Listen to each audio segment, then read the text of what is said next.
Imagine stepping outside your front door on a cool 1950s morning, where the day began the moment your feet hit the pavement. Children didn't wait for adults or instructions. They simply dashed out, eager to join the chorus of clattering metal dustbin lids, chalk scraping across the ground, and the distant hum of a bustling street. There were no devices buzzing for attention, no plans mapped out by grown-ups, just a shared understanding that the world outside belonged to you. The air carried the familiar scent of coal drifting from terraced houses, blending with the crisp morning breeze. Back then, this freedom felt ordinary, even expected. Yet today, it seems almost unbelievable. That simple act of stepping out alone marked the beginning of countless childhood adventures, each one shaped by imagination, trust, and the rhythm of the neighborhood back then. To understand this freedom, you have to picture Britain in the years after the war, when the country was quietly stitching itself back together. Rationing was fading, households were restoring normal routines, and communities were bound by a deep sense of togetherness formed through shared hardship. Neighborhoods weren't just collections of houses, they were extended families where every front door felt familiar and every face was known. Adults looked out for one another's children without thinking twice, and that unspoken network of care made the streets feel safe in a way that's hard to imagine today. Life moved at a slower, more deliberate pace. Roads were quieter, mornings unfolded gently, and the world felt smaller, almost pocket-sized.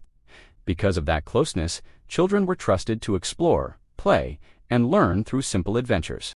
No one saw this independence as unusual or risky. It was simply how childhood worked. The environment itself encouraged confidence, curiosity, and a sense of belonging. And as the country rebuilt, so too did the idea that children could step into the world with both freedom and support, creating a foundation for the memories that would define an entire generation. Back then, the great outdoors felt like an endless invitation, and children treated every open space as a world waiting to be shaped. Fields, nearby woods, back alleys, and wide commons became natural playgrounds where imagination ruled the day. Without adults hovering nearby, we wandered freely, choosing our own paths and discovering small adventures hidden in plain sight. Dens were built from scrap, wood gathered from behind sheds, each one becoming a secret headquarters for whispered plans and afternoon dreams. Simple soapbox carts rattled down uneven paths, powered by nothing more than laughter and determination. Trees were climbed because they were there, offering a view that felt impossibly grand to young eyes.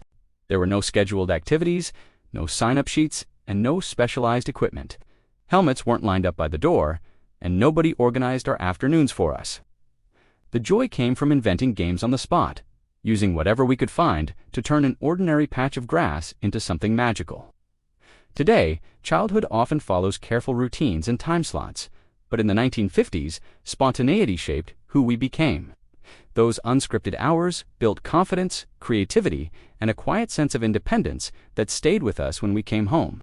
In the 1950s, the local street was more than a road. It was the heartbeat of childhood life. Step outside, and you'd hear the thud of a ball striking a brick wall, the excited shouts of a rounders game in full swing, and the rhythmic scrape of chalk as hopscotch grids appeared across the pavement. Roller skates clattered over cobbles with a joyful racket that neighbors recognized instantly, the unmistakable soundtrack of another lively afternoon. You didn't need to arrange anything. No messages, no planning. You simply walked out, looked around, and joined whatever was already happening. Groups of neighborhood children formed naturally, shifting and growing as the day moved on. Older kids guided younger ones, and games flowed easily without adult instruction. It felt perfectly normal to spend hours with friends who lived just a few doors away, bonded by nothing more complicated than the shared rhythm of street life. There was a powerful unity in those moments.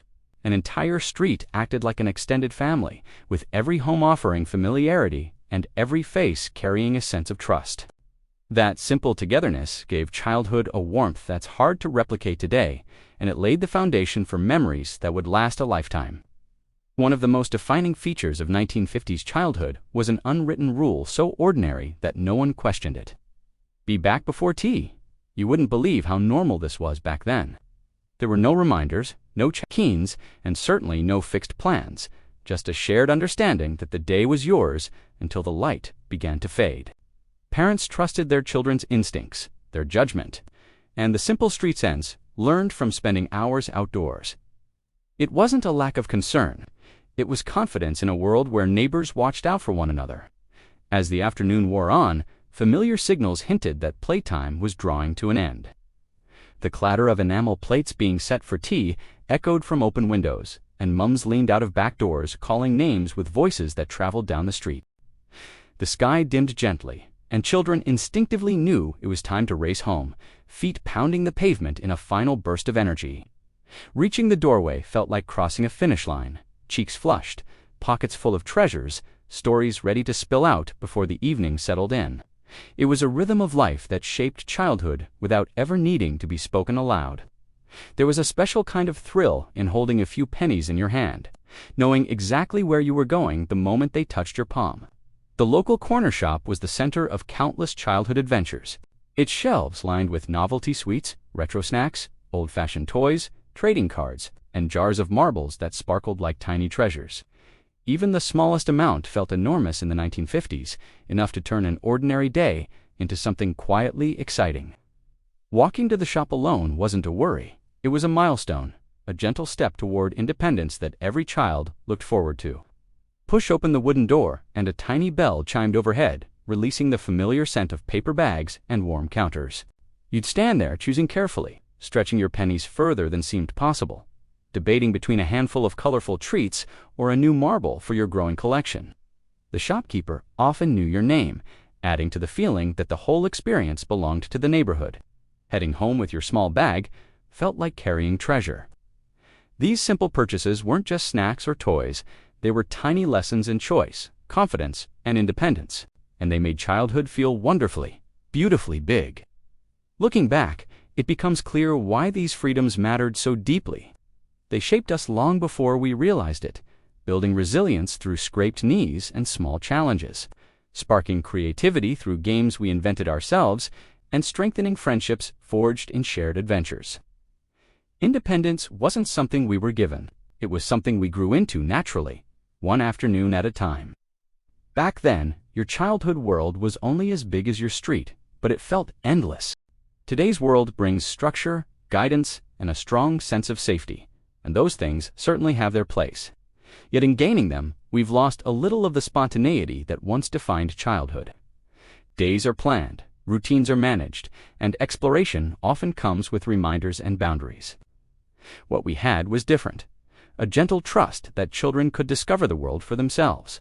There was emotional warmth in knowing every neighbor, in feeling watched over without feeling restricted, and in finding joy in the simplest things. That shared responsibility, that community spirit, gave childhood a softness that still lingers in our memories. And it reminds us why those moments meant far more than we knew at the time. Today's children grow up in a world shaped by technology, screens, and carefully planned schedules. And while that brings many advantages, it leaves little room for the unstructured freedom that once defined childhood.